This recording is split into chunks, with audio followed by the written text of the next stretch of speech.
Сайн байцгаана уу? Аж ахуйн нэгж байгууллагууд болон иргэд зорчигчид та бүхэнд энэ өдрийн мэндийг хүргэе. Аялал жуулчлалын улирал эхэлж байгаатай холбоотойгоор хилээр нэвтрэх зорчигчдын тоо нэмэгдэж байна. За үүнтэй холбогдуулан зорчигчид хэдийн хэмжээний бэлэн мөнгийг биедээ авч явах нь тохиромжтой вэ? За мөн бэлэн мөнгөө заавал галын байгууллагад мэдүүлэх шаардлагатай юу гэх асуулт иргэдийн дунд түгээмэл байдаг. Тиймээс энэ талаар Чингис хаан олон улсын нисэх буудал дахь галын газрын галын улсын байцаагчаас дараах мэдээллийг хүргэж байна.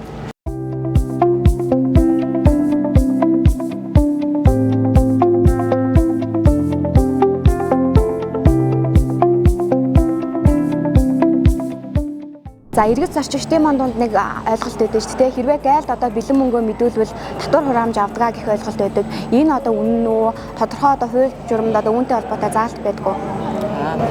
Урьдлаар ирвэл манай гайлын тухай хууль болон зорчигчийн хувийн хэрэглээг гайлын хэлээр нэвтрүүлэх тухай журамд бол ямарч бэлэн мөнгө мэдүүлэхэд татвар авна гэсэн заалт байхгүй байгаа. Тэгэхээр энэ бол буруу ойлголт юм аа. За тэгэхээр зорчигчид одоо биедээ авч явж байгаа бэлэн мөнгөө заавал гайлд мэдүүлэх үүрэгтэй байдгүй. Хэрвээ мэдүүлээгүй тохиолдолд ямар хуулийн хариуцлага нагдуулдаг вэ? Зорчигчийн хувийн хэрэглээний журам гэж байгаа.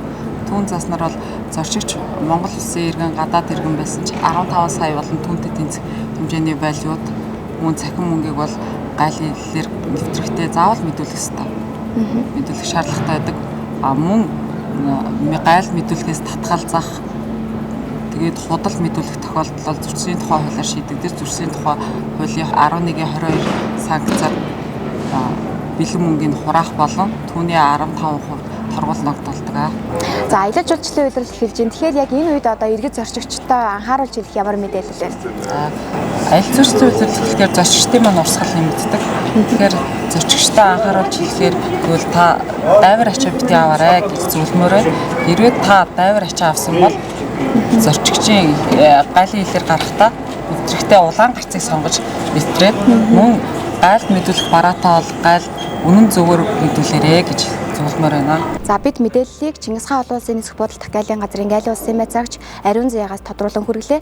Та бүхэн талаарх дэлгэрэнгүй мэдээллийг галын тухай хууль болон зорчигчийн хувийн хэрэглээний эд зүйлийг улсын хэлээр нэвтрүүлэх журмаас авах боломжтой. Галын ерөнхий газар